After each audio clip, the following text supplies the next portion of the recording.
Puji Tuhan, bertemu lagi dalam kanal YouTube Keluarga Philadelphia untuk sebuah seri pengajaran akhir zaman. Musim yang kedua membahas karakter-karakter manusia akhir zaman.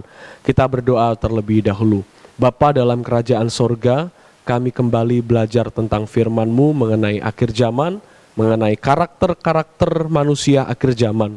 Kiranya Tuhan berikan bimbingan hikmat Roh Kudus-Mu supaya kami mengerti setiap penjelasan yang kami akan dengarkan pada kesempatan kali ini. Di dalam nama Tuhan Yesus Kristus, haleluya, amin.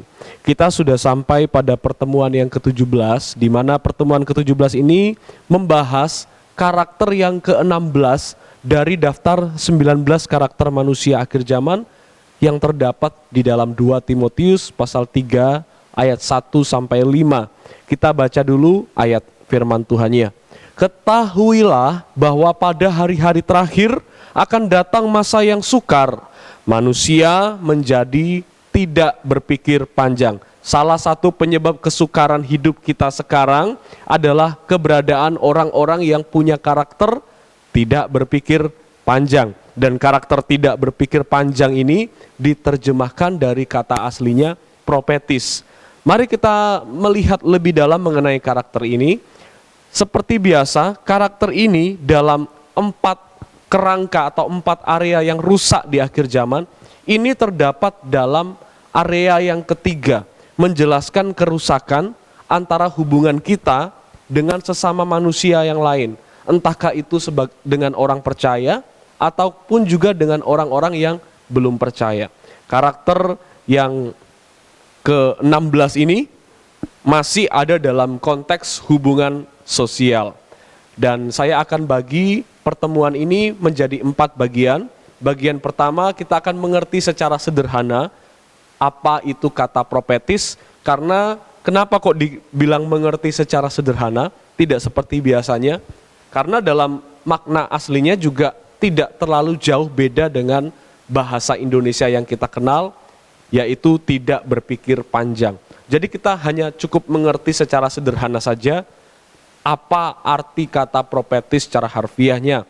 Kemudian bagian yang kedua kita akan melihat pemicu-pemicu dari karakter profetis. Bagian ketiga, dampak dari keberadaan para profetis dalam kehidupan kita sekarang ini apa? Apa dampak, apa kontribusi yang diberikan, kontribusi dalam tanda kutip, oleh orang-orang yang punya karakter profetis. Dan yang keempat, bagaimana cara kita menangani karakter ini? Langsung saja kita masuk pada bagian yang pertama. Pengertian secara sederhana kata profetis ini saya tidak akan terlalu panjang, karena seperti yang saya sudah bilang tadi, bahwa dalam bahasa aslinya profetis itu katanya tidak terlalu beda jauh dengan apa yang kita temukan dalam bahasa Indonesia. Tidak berpikir panjang. Tetapi ada salah satu penjelasan yang kalau saya padatkan lagi itu bisa menghasilkan satu istilah yang sangat dekat kita kenal. Apa itu saudara?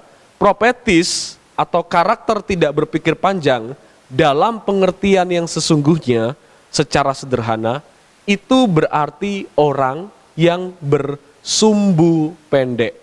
Dan saya tidak perlu menjelaskan terlalu panjang lebar apa itu istilah sumbu pendek, karena ini adalah istilah yang beberapa tahun lalu gempar atau sering dipakai untuk merujuk pada orang-orang yang mudah marah, pada orang-orang yang mudah turun ke jalan, demo, protes, tanpa mereka ketahui inti dari protes mereka.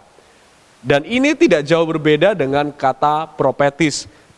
Profetis secara sederhana artinya adalah sumbu pendek. Saudara yang dikasih oleh Tuhan, kita perlu tahu apa saja sih yang memicu karakter profetis. Kita masuk pada bagian yang kedua. Dan perlu saya beritahu sebelumnya, bagian yang kedua ini bukan ciri-ciri karakter profetis, tetapi pemicu atau yang trigger, yang menjadi jalan masuk untuk kita mulai terbiasa membentuk karakter profetis. Jadi saudara, karakter-karakter yang akan atau hal-hal yang akan saudara dapatkan di bagian yang kedua ini, itu bukan ciri-ciri orang yang sudah profetis, tetapi bisa jadi orang yang profetis punya salah satu atau keempat ciri-ciri ini. Tetapi belum tentu orang yang punya ciri-ciri ini adalah orang yang punya karakter profetis. Karena itulah kenapa saya sebut pemicu.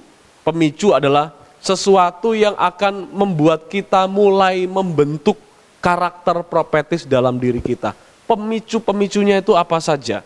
Yang pertama, pemicu karakter profetis adalah tidak punya pengetahuan tapi ambisinya besar.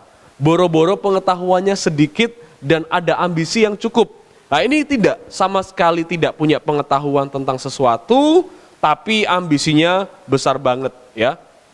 Ini menunjukkan saudara yang dikasih oleh Tuhan. Orang-orang atau ini merujuk kepada orang-orang yang sebenarnya dia itu ambisinya atau semangatnya untuk mengejar target itu sangat besar, tetapi tidak didukung dengan pengetahuan untuk mencapai target itu. Sehingga dia lebih kepada memilih cara yang singkat atau yang menurut dia mudah untuk dilakukan, dan itu pasti akan merujuk pada hal-hal yang jahat, saudara. Ya, kalau kita misalnya kita memiliki target untuk membangun sebuah perusahaan atau tidak usah perusahaan, toko sajalah, toko. Ambisi kita besar, tetapi saudara, kita pengen banget untuk bikin toko dan kita nggak punya pengetahuan apapun tentang dunia bisnis.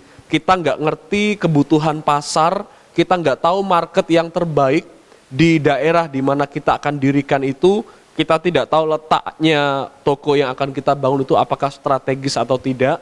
Kita tidak tahu caranya melakukan perputaran keuangan, kita tidak tahu caranya mendistribusikan, kita tidak tahu caranya untuk melakukannya secara online, kita juga tidak tahu caranya untuk mempromosikan dagangan, tetapi sudah punya ambisi. Ambisinya kuat, didukung dengan keuangan, ataupun kalau nggak punya uang dia terpaksa minjem, karena ambisinya gede banget tapi nggak punya pengetahuan tentang apa yang mau dia lakukan. Nah, kalau dia terus-menerus melakukan hal itu dan tidak membiarkan dirinya untuk berhenti atau menahan diri dari kebiasaan seperti itu, maka kebiasaan seperti ini akan mendorong dia untuk membentuk karakter profetis di dalam dirinya. Salah satu pemicu lainnya adalah tidak punya bahan pertimbangan, tetapi segera memutuskan. Saudara, kalau mau melakukan sebuah perencanaan atau mau membuat sebuah keputusan, itu sudah pasti seharusnya, baiknya, apa yang kita lakukan, apa yang akan kita rencanakan, itu didampingi dengan berbagai macam nasihat, dari berbagai macam perspektif, dari berbagai macam sisi, sehingga kalau kita mau memutuskan sesuatu untuk keluarga, kalau kita mau memutuskan sesuatu untuk anak, kalau kita mau memutuskan sesuatu untuk istri, untuk kehidupan kita ke depan, untuk kemana nanti anak kita akan bersekolah, dan lain sebagainya, seharusnya kita melakukan yang namanya pencarian pertimbangan-pertimbangan. Entahkah dari orang-orang yang terkait. Contohnya, kalau kita mau menyekolahkan anak, cari SMA. Sebelum kita putuskan bahwa anak kita ini sekolah di SMA A atau SMA B, seharusnya kita punya bahan pertimbangan. Dari berbagai macam sisi, kalau di sekolah ini, apa yang harus saya lakukan, bagaimana track record sekolah ini, kemudian prospek sekolah ini untuk anak saya ke depannya bagaimana, dan lain sebagainya. Tetapi orang yang akan menjadi profetis itu dimulai dengan terbiasa tidak melakukan banyak pertimbangan, tetapi segera memutuskan sesuatu. Mari sambil kita dengar sambil kita dengar penjelasan saya ini, saudara koreksi diri saudara dan diri saya juga, diri kita masing-masing, adakah di antara penjelasan-penjelasan yang kita dengar ini, saudara mulai terindikasi terhadap apa yang saudara dengar. Kalau saudara mulai menemukan diri saudara ada indikasi, saudara itu tidak punya pengetahuan tapi ambisi saudara itu besar, atau saudara ini biasa atau terbiasa memutuskan sesuatu tapi tidak melakukannya dengan banyak pertimbangan, maka saudara perlu untuk mewaspadai hati atau diri saudara dengan kebenaran firman Tuhan, karena itu bisa mengindikasikan kita akan berjalan menuju jerat yang namanya karakter profetis. Ya, dan kenapa saya punya poin-poin yang pertama dan kedua ini? Dari mana saya buat poin yang pertama dan kedua ini dan poin ketiga dan keempat? Itu saya ambil dari penjelasan seperti Jamieson, Fawcett Brown, kemudian Albert Barnes, ya teolog-teolog yang membantu kita untuk mengerti karakter profetis pada konteks yang sesungguhnya dalam surat 2 Timotius dan dalam pengertian yang sesungguhnya. Jadi dari penjelasan mereka, dari komentari mereka, saya ambil intinya untuk saya jadikan poin bagi kita untuk ketahui bahwa apa saja sih pemicu-pemicu karakter profetis. Yang ketiga, pemicu karakter profetis adalah ketika seseorang itu tidak punya kemampuan untuk mengendalikan emosi. Atau bahasa lainnya, kalau saya atau kalau saudara terlalu mudah untuk melampiaskan emosi tanpa melakukan pemikiran-pemikiran sebelumnya, apakah nanti emosinya itu akan berbuahkan sesuatu yang lebih buruk setelahnya, atau tidak. Saudara ketika mulai dirundung banyak masalah, ketika hati saudara mulai berdebar-debar, langsung saja dilampiaskan. Nah, kalau saudara punya kebiasaan seperti ini, tidak menahan dulu saudara, marah itu bukan sesuatu yang anti. Firman Tuhan tidak anti sama marah, tetapi firman Tuhan bilang, tahan amarahmu, kenali dulu amarahmu itu, apakah amarahmu itu pantas, apakah amarahmu itu tepat, atau bukan hanya amarah, bisa yang lain-lainnya juga. Kalau kita punya emosi-emosi yang mulai meletup di dalam hati kita, dan kalau kita tidak biasa menahannya, tetapi lebih sering untuk melepas, dan terus melepas emosi kita, maka itu menjadi indikasi bahwa kita sedang membentuk karakter profetis dalam diri kita. Karakter sumbu pendek dalam diri kita. Nanti saudara, kalau sudah terbentuk karakter profetis itu, maka saudara akan dicap sebagai orang yang profetis. Atau di mata Tuhan, Tuhan akan berkata dalam tanda kutip, ya ini hanya imajinasi saya dari sorga. Nah inilah profetis seperti yang saya sudah katakan dalam 2 Timotius. Ini salah satu contohnya, coba saudara lihat. Coba kalian lihat. Nah saudara, jangan sampai kita menjadi penggenapan nubuatan tentang sesuatu yang jahat. Kita lihat yang keempat. Pemicu karakter profetis adalah tidak bisa melihat risiko. Nah ini ada hubungannya dengan tidak punya bahan pertimbangan, tidak punya pengetahuan, sehingga dengan tidak punya pengetahuan, tidak punya pertimbangan, tentu dia tidak bisa melihat resiko dari semua keputusannya. Untuk bapak-bapak atau kaum pria yang mendengar pemaparan firman Tuhan pada kesempatan kali ini, dengan melihat 4 hal ini, diharapkan kita lebih sadar akan diri kita yang sesungguhnya, sehingga sebelum kita membentuk karakter profetis itu dalam diri kita, kita telah menahannya terlebih dahulu dan menjauhkan jerat itu dari diri kita oleh kebenaran firman Tuhan. Saudara yang dikasihi oleh Tuhan, kalau kita terbiasa merencanakan, memutuskan, memilih, atau memikirkan sesuatu itu tanpa melihat resiko, maka kebiasaan itu akan sangat berbahaya, bukan hanya bagi saudara, tapi bagi orang-orang yang memberi diri untuk saudara pimpin. Kasihanilah mereka. Mereka mempercayakan saudara untuk memutuskan sesuatu di dalam hidup ini, di dalam keluarga, di dalam pekerjaan, di dalam pelayanan.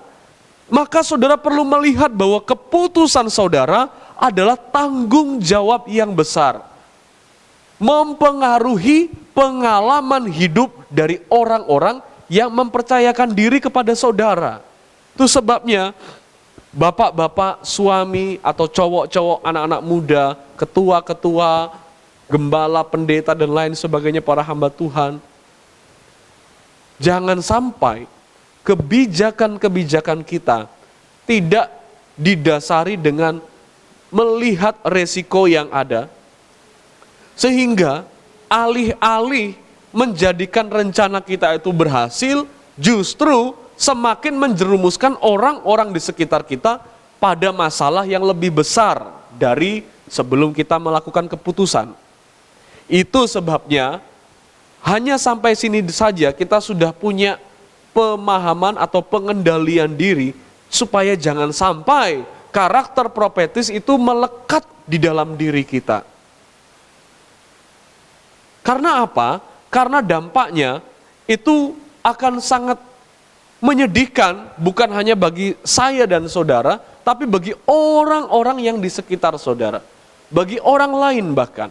Coba kita lihat bagian yang ketiga, dampak keberadaan para profetis. Saudara baca saja, saya sarankan saudara baca Kisah 19 ayat 21 sampai 41.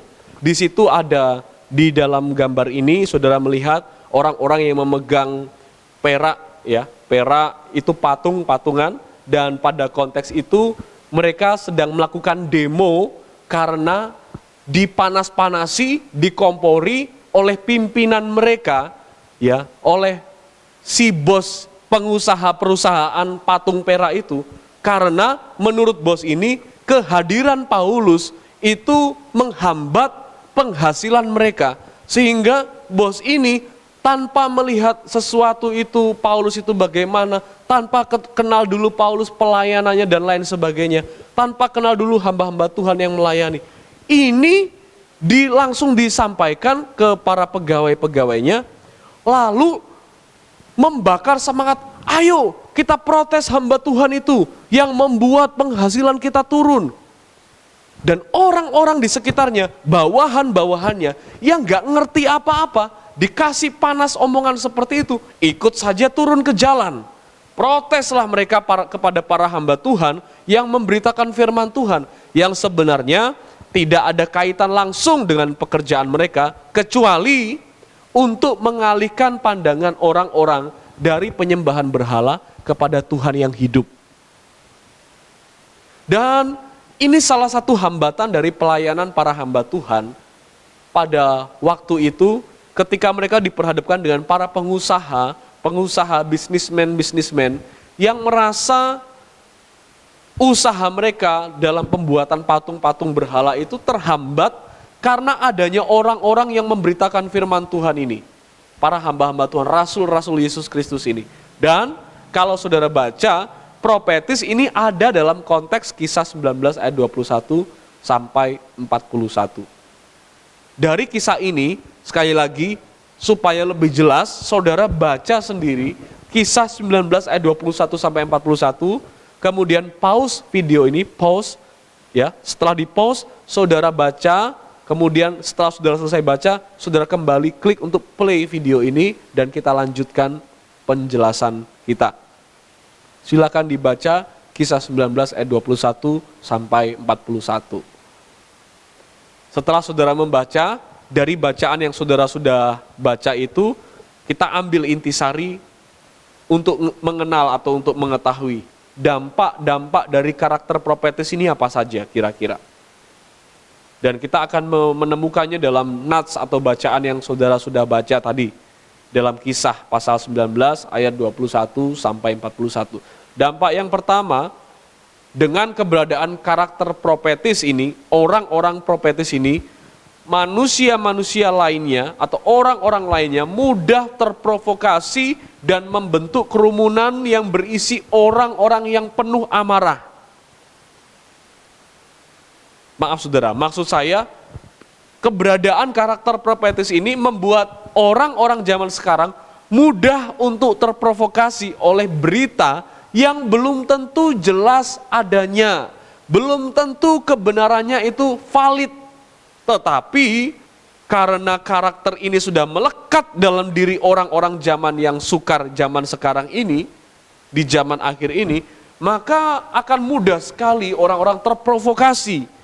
Kemudian kumpul membentuk kerumunan berisi orang-orang yang penuh amarah tanpa tahu benar atau tidaknya permasalahan yang mereka sedang protes tadi. Ini lucu saudara. Dan bukankah yang saya sampaikan ini adalah sesuatu yang akrab di telinga saudara terhadap berita-berita yang beberapa waktu lalu terjadi di negara kita. Betapa banyak orang mudah turun ke jalan ketika diwawancarai oleh reporter, mereka tidak tahu apa tujuan mereka turun ke jalan. Yang penting ada satu penggerak yang untuk mengumpulkan massa dan menggerakkan mereka menyampaikan aspirasi. Satu orang yang protes, tapi yang tampil 100 orang. Dan ini sesuatu yang sangat tidak sehat untuk kehidupan bernegara. Apalagi kita sebagai umat Tuhan. Yang kedua, karakter profetis itu karakter yang mudah berkata-kata kasar di depan publik. Dan saudara tidak perlu berpikir terlalu jauh, berkata kasar di depan publik itu apakah saya berdiri di atas podium di pasar, kemudian saya ngomong kasar maki-maki orang yang ada di pasar? Tidak, terlalu jauh untuk imajinasi yang seperti itu. Yang saya maksud mudah berkata-kata kasar di publik adalah bukan hanya mulut, tetapi tulisan tangan, ketikan jari kita dalam komentar-komentar di media sosial. Entahkah itu dalam YouTube, entahkah itu dalam Facebook, entahkah itu dalam Instagram, WhatsApp, dan lain sebagainya, platform-platform media sosial lainnya. Begitu mudah, tanpa kita merasa bertanggung jawab sama kata-kata kita sampaikan saja kata-kata kasar itu dalam bentuk tulisan yang bisa dibaca dan mempengaruhi psikis orang yang membacanya. Ini juga adalah sebuah kejahatan, saudara yang dikasihi oleh Tuhan. Berkata-kata kasar itu seperti ikut-ikutan. Saya tanya kepada beberapa anak muda di sini, beberapa atau kebanyakan netizen yang asal datang nongkrong di lapak postingan orang, itu adalah orang netizen yang sebenarnya nggak ngerti arti atau inti dari postingan itu atau permasalahan dari postingan itu. Yang penting netizen ini ngelihat kalau ada komentar yang mulai memojokkan si pemosting, oh dia ikut-ikutan. Oh, ini dimaki-maki ini, berarti saya harus ikut-ikut ini. Oh iya ini, ikut-ikut ngeramein, ikut-ikut ngomporin. Dikasih kata-kata lagi lelucon, jokes yang lain-lain yang sebenarnya ketika orang yang memposting itu membaca, itu bisa mempengaruhi kejiwaannya, bisa mempengaruhi psikisnya. Sekalipun hanya kata-kata, tanpa kita sadari, kita sedang merenggut batin yang bahagia dari orang-orang yang tidak kita kenal sama sekali. Kenapa orang-orang ini bisa seperti ini? Karena mereka sudah punya karakter profetis. Apa yang mereka lakukan tidak dipikirkan terlebih dahulu. Yang penting aku ikut-ikutan, ikut rame. Yang penting aku supaya kelihatan keren, aku ikut nimbrung, kasih kata-kata, kasih komentar-komentar yang jelek. Yang penting kan satu suara. Kenapa kok kamu ngelarang saya? Coba lihat di postingan itu, kan semuanya orangnya pada ngehujat. Kok saya yang ikut mau ngehujat kok nggak boleh? Ya jelas nggak boleh. Pertama, saudara nggak ada urusan untuk orang itu. Dan yang kedua, apa untungnya melukai hati orang lain yang tidak kenal sama saudara? Yang ketiga, saudara yang dikasih oleh Tuhan, profetis ini akan membuat atmosfer kehidupan bernegara menjadi masyarakat yang mudah main hakim sendiri. Saudara, kalau saudara dengar berita-berita, ada salah satu berita itu yang berkata, masyarakat A mengeroyok ini. Seharusnya dengan berita itu kita melihat bahwa firman Tuhan sedang digenapi. Bahwa zaman ini sukar, zaman ini berbahaya. Karena penghakiman tidak diserahkan kepada lembaga hukum yang resmi, tetapi kepada tangan dari orang-orang yang mungkin saja justru tidak tahu inti permasalahan dari apa yang mereka marahi, apa yang mereka protes dan mereka demo.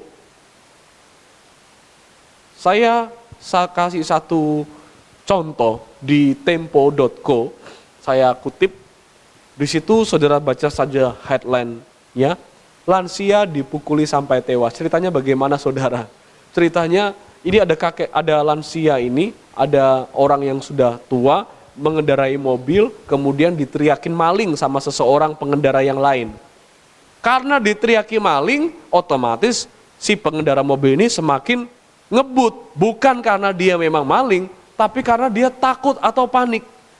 Karena orang-orang melihat ada orang yang teriak maling dan ada mobil yang diteriakin itu semakin melaju dengan kencang, gak peduli apakah dia benar maling, gak peduli berapapun usianya, itu masyarakat pada waktu itu ikut-ikut gerudukan, ngeroyok sampai mati, saudara. Dan setelah selidik demi selidik, ternyata si kakek ini, si lansia ini bukanlah maling yang sesungguhnya. Ini sungguh sangat ironi kenyataan hidup yang semacam ini. Dan inilah yang sudah diberitakan oleh firman Tuhan hampir 2000 tahun yang lalu dalam surat 2 Timotius. Punya kepala tapi tidak punya otak. Kena gesek sedikit menyala. Nah, ini menggambarkan orang-orang yang kita sebut sebagai profetis, orang-orang yang tidak berpikir panjang. Lalu kita bertanya, bagaimana saya sebagai orang percaya yang hidup di tengah-tengah orang yang seperti ini, yang suka main hakim sendiri, yang mudah dipanasin orang lain, yang mudah termakan berita-berita hoax, yang mudah terprovokasi, yang tidak berpikir terhadap semua yang dia lakukan. Bagaimana saya harus hidup dalam suasana yang seperti ini? Saudara yang dikasih oleh Tuhan, apa yang bisa kita lakukan ketika hidup di tengah orang-orang yang sumbu pendek? Di tengah orang-orang yang berkarakter tidak berpikir panjang. Di tengah-tengah orang yang profetis. Apa yang bisa kita lakukan? Hanya dua. Yang pertama, kita tidak boleh terpengaruh. Ini yang pertama-tama harus kita tahu, ya. Amsal 13 ayat 3. Siapa menjaga mulutnya, memelihara nyawanya. Siapa yang lebar bibir akan ditimpa kebinasaan. Kalau kita tahu kita hidup di tengah-tengah mereka, dan kalau kita sudah tahu mereka itu awalnya juga hanya ikut-ikutan, maka kita perlu jaga mulut kita supaya kita dapat memelihara kebenaran yang ada di dalam diri kita dengan tidak ikut-ikutan apa yang sedang rame, apa yang sedang diperdebatkan orang. Hujatan-hujatan dari netizen-netizen se-Indonesia terhadap orang-orang tertentu. Kita tidak perlu ikut-ikutan, kita harus menjaga mulut kita. Atau karena dulu ayat ini muncul, belum ada teknologi dan belum ada media sosial, maka kita bisa mengerti siapa menjaga tangannya dari ngetik komentar-komentar jahat, memelihara nyawanya. Bisa dimengerti secara kontekstual seperti itu kan? Tetapi intinya sama, menjaga. Menjaga sesuatu yang timbul dari diri kita itu kita keluarkan tanpa pertanggungan jawab, tanpa kita tahu resikonya, kita langsung keluarkan dan akibatnya sangat fatal. Yang pertama adalah tidak terpengaruh. Dan yang kedua, tidak memperkeruh.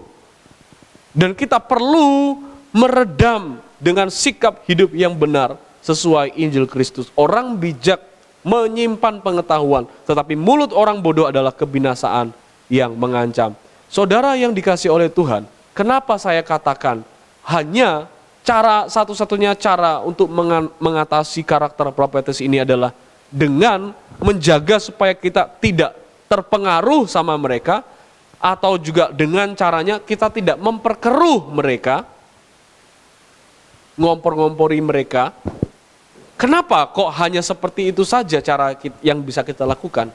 Karena seperti yang saya sudah bilang pada pertemuan sebelumnya, ketika firman Tuhan berkata, ketahuilah bahwa hari-hari terakhir adalah masa yang sukar, manusia akan, dan dilanjutkan dengan 19 daftar karakter, maka 19 daftar karakter ini hanya bisa berhenti ketika zaman ini telah berakhir di tangan Kristus sendiri.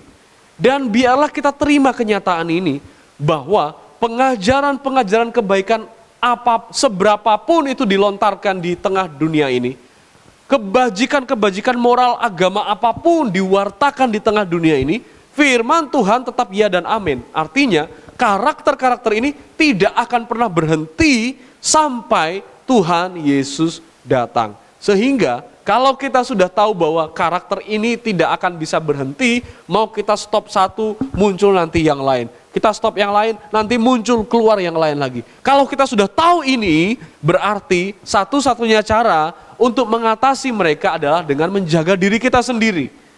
Untuk tidak terpengaruh dan juga tidak turut memperkeruh situasi zaman ini. Tidak menutup kemungkinan kita sebagai anak-anak Tuhan juga turut memperkeruh keadaan zaman ini. Karena tidak semua orang yang mengaku dengan mulut percaya Yesus adalah Tuhan, juga orang yang hidup di bawah pimpinan firman Tuhan. Tidak semua atau belum semua. Itu sebabnya bagi yang belum memberi diri untuk hidup sepenuhnya di bawah kuasa firman Tuhan, jangan sampai kita turut memperkeruh keadaan yang Tuhan sudah bilang sukar ini. Cukuplah Tuhan berkata sukar. Jangan kita ikut memberikan penegasan bahwa zaman ini memang benar-benar sukar dengan sikap hidup kita yang salah. Karena karakter anak-anak terang itu dapat menunggu. Sehingga dengan karakter yang seperti ini, kita tidak akan mudah untuk memberikan keputusan. Kita tunggu dulu sampai kita punya pertimbangan-pertimbangan yang cukup. Kita tunggu dulu sampai semua yang kita sudah observasi itu kita teliti, kita lakukan, kita lihat, baru kita memberi keputusan. Karakter dapat menunggu, itu salah satu ciri karakter anak Tuhan. Karena itu sudah dibiasakan oleh Tuhan dalam menanti kedatangannya. Bukankah kita juga selalu dibiasakan untuk menunggu, menanti dan menanti. Maka kita pakai kebiasaan kita menanti kedatangan Tuhan, menanti jawaban Tuhan atas doa kita itu dengan kebiasaan kita untuk memberikan keputusan terhadap kehidupan kita. Karakter ini sudah ada dalam hidup kita. Karakter dapat menunggu, karakter dapat memahami keadaan. Kita bisa melihat keadaan, mau itu susah atau bagaimanapun, Tuhan sudah kasih firman Tuhan. Tuhan jelaskan kenapa kenyataan hidup seperti ini. Tuhan sudah jelaskan apakah ini yang adalah rencana awal Tuhan bagi umat manusia. Tuhan jelaskan siapa yang bertahan di dalam firman Tuhan akan turut serta dengan kemuliaan Tuhan pada hari akhir nanti. Tuhan sudah jelaskan semua keadaan yang kita alami hari-hari ini. Itu sebabnya karena kita anak Tuhan, kita anak-anak terang, kita tahu firman Tuhan, seharusnya kita paham dengan keadaan yang ada di sekitar kita. Sehingga jika ada kesalahan-kesalahan dari orang-orang tertentu yang muncul di publik, entahkah artis, entahkah oknum-oknum tertentu, kita paham keadaannya, maka kita tidak seperti orang kaget yang setelah kita baca beritanya, karena kita kaget, kita ikut-ikutan komentar dan menghujat. Orang yang kaget dan ikut-ikutan menghujat itu sebenarnya orang yang gak paham sama keadaan. Dia berpikir bahwa dunia ini baik. Dia berpikir bahwa dunia ini seperti sorga, tanpa ada kejahatan sekalipun yang memang bisa muncul kapan saja. Sehingga ketika ada kejahatan muncul, dia tiba-tiba kaget gitu loh. Dia lupa bahwa dia masih hidup di dunia yang masih jatuh dalam dosa. Tetapi orang-orang yang percaya paham benar keadaan sekarang. Dan yang ketiga, orang-orang percaya, anak-anak terang dapat bertahan di dalam proses. Kenapa? Karena kita tidak melaluinya dengan kekuatan kita sendiri. Kita melalui semua proses ini dengan kekuatan Roh Kudus. Kita melalui semua proses ini dalam doa penyembahan, membangun hubungan yang karib dengan Tuhan. Intimasi kita mempengaruhi batin kita untuk mengatasi semua hal-hal lembah kekelaman yang ada di dalam hidup kita. Itu sebabnya 3 karakter ini sudah cukup untuk menahan karakter profetis itu terbentuk di dalam diri kita. Saudara yang dikasihi oleh Tuhan, kesudahan segala sesuatu sudah dekat. Karena itu kuasailah dirimu dan jadilah tenang, supaya kamu dapat berdoa. Kiranya kasih Tuhan Yesus menyertai kita senantiasa. Mari kita berdoa. Bapa kami dalam kerajaan sorga, kami mengucap syukur buat kebenaran firman-Mu yang sudah Tuhan wartakan bagi kami. Kiranya Tuhan memberikan kami kekuatan untuk tidak terpengaruh terhadap karakter dari orang-orang profetis, juga tidak memperkeruh keadaan zaman ini dengan ego kami, sifat kami yang sesungguhnya, kedagingan kami. Biarlah Tuhan menahan kami dengan firman-Mu. Tuhan memampukan kami bertahan dalam proses dengan kuasa Roh Kudus-Mu. Kiranya Tuhan terus ada dalam hidup kami, memimpin kami sampai pada kemuliaan. Kami akhiri pendengaran terhadap penjelasan firman Tuhan pada kesempatan kali ini. Dalam nama Kristus Yesus, haleluya, amin. Kiranya kasih Tuhan Yesus menyertai kita senantiasa.